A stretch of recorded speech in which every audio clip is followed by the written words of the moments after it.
નમસ્કાર મિત્રો, હું છું આપનો મિત્ર હિતેશ પંડ્યા. હું અત્યારે છું અમદાવાદ ધોલેરા એક્સપ્રેસ હાઈવે ઉપર અને એક્સપ્રેસ હાઈવે ઉપર હું ઊભો છું અને તમને એક્સપ્રેસ હાઈવેનો આખો કે આ જે છે એ ધોલેરા એન્ટ્રી પોઈન્ટ છે અને આ જે છે એ અમદાવાદ તરફનો રોડ છે.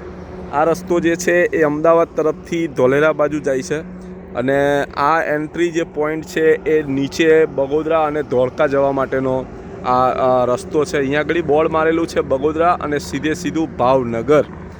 આ સીધો રસ્તો જે છે એક્સપ્રેસ હાઈવે ઉપર આ રસ્તો ભાવનગર જાય છે અને આ તમે જોઈ શકો છો કે અહીંયા વાહન વ્યવહાર આ એક્સપ્રેસ હાઈવે બનવાથી વાહન વ્યવહાર એકદમ સરળ બની ગયો છે. અમદાવાદથી તમારે ભાવનગર જવું હોય તો તમે મિનિમમ 45 મિનિટથી 1 કલાક અને બહુ તો સવા કલાકની અંદર તમે અમદાવાદથી ભાવનગરનું 150 કિલોમીટરનું અંતર તમે કાપી શકો છો. આ એક્સપ્રેસ હાઈવે છે ને આ જે એન્ટ્રી છે એન્ટ્રી ધોળકાની છે. ધોળકા માટેનો એન્ટ્રન્સ વે છે અને અહીંયાથી તમે સીધા તમે જઈ શકો છો. આ અમદાવાદ તરફની સાઈડ છે ને આ જે સાઈડ છે એ ભાવનગર ધોલેરા તરફની સાઈડ છે. અહીંયા વાહન વ્યવહાર જબરજસ્ત ચાલે છે અને ખૂબ જ એવું સરકાર દ્વારા હાઈવે બનાવવામાં આવ્યો છે. હાઈવેનો એટલો ગજબનો ઉપયોગ થવાનો છે અને હાઈવે જે ધોલેરા સર તૈયાર થઈ રહ્યું છે એના માટેનો મહત્ત્વની કડી સમાન ટ્રાન્સપોર્ટેશન માટે થવાનો છે.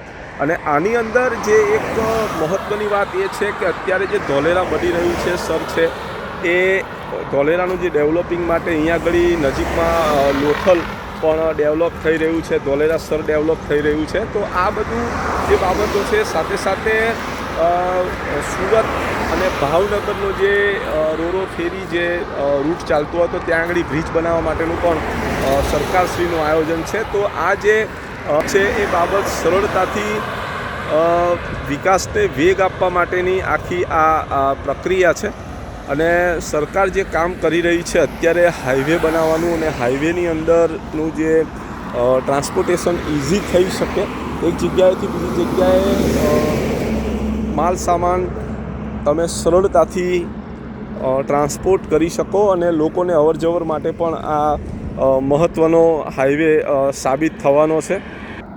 હાઈવેની વચ્ચે સરસ મજાનું આ બગીચો પણ અહીંયા બનાવવામાં આવ્યો છે. તમે જોઈ શકો છો કે આ જે બગીચો છે અહીંયા સરસ મજાના એવા ઝાડ પણ અહીંયા રોપવામાં આવેલા છે અને સરસ મજાનું અહીંયા બગીચા ટાઈપનું આયોજન માનનીય સરકારશ્રી દ્વારા અહીંયા કરવામાં આવેલું છે.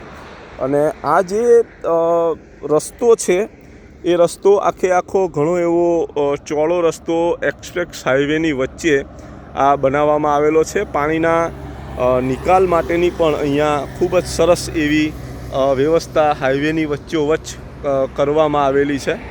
હાઈવેની વચ્ચોવચ્ચ તમે જ્યાં જોઈ શકો છો પાણી માટેની સ્પેશિયલ આરસીસીની આ એક સરસ મજાની એક નહેર ટાઈપનું જે આપણે કહેવાય એવું પણ અહીંયા હાઈવેમાં તૈયાર કરવામાં આવેલું છે હાઈવેની વચ્ચોવચ્ચ.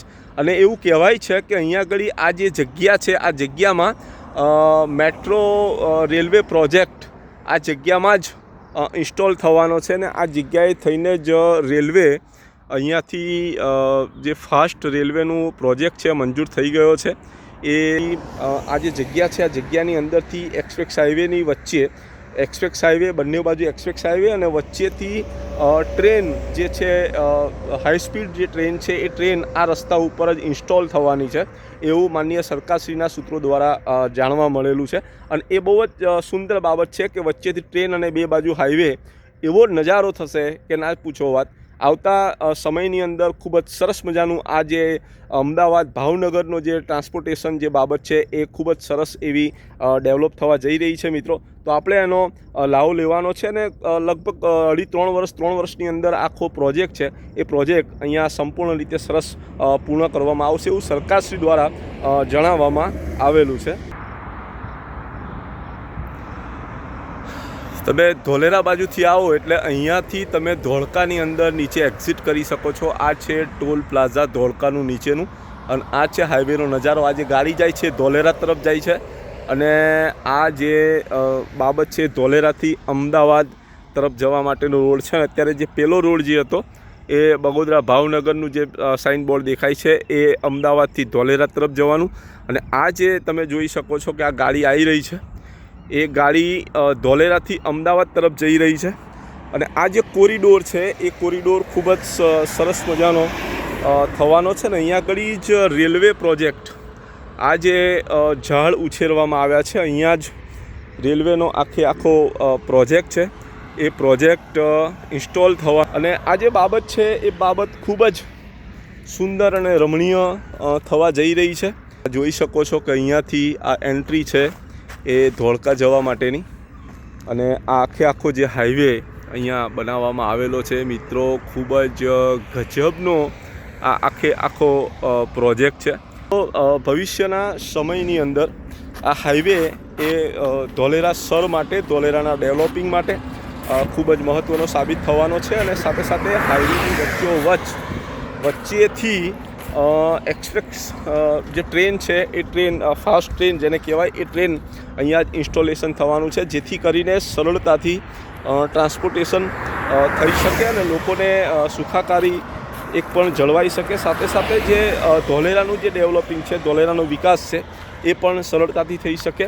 અહીંયા ધોલેરા એવું કહેવાય છે કે પહેલાં એક ઐતિહાસિક બંદર સાથે સંકળાયેલી જગ્યા હતી લોથલ સમયથી, અને એને ફરીથી અત્યારે જીવંત કરવા માટેનો પ્રયત્ન સરકાર દ્વારા થઈ રહ્યો છે. એટલે ધોલેરાની જે જનતા છે, આજુબાજુના વિસ્તારોની જે જનતા છે, એ જનતાને ખૂબ જ સરસ મજાના હાઈવેનો એક લાભ થવા જઈ રહ્યો છે. અને પબ્લિક પણ આ જે પ્રોજેક્ટ થઈ રહ્યા છે એનાથી ખુશ છે. તો મિત્રો બન્યા રહો. આપણે હજુ આ ધોલેરાથી તે આપણે જવાનું છે અમદાવાદ તરફ. ધોલેરા બાજુનો જે રોડ છે, રોડથી આપણે અમદાવાદ તરફ જવાનું છે. એટલે અહીંયાથી અમદાવાદ તરફ જતાં કેવા પ્રકારનું ડેવલપિંગ છે એ આપણે જોઈશું મિત્રો. તો બન્યા રહો હિતેશ પંડ્યા પેજ સાથે અને ફોલો કરવાનું જરૂરથી ભૂલતા નહીં. જય જય ગરવી ગુજરાત, હર હર મહાદેવ, જય પરશુરામ.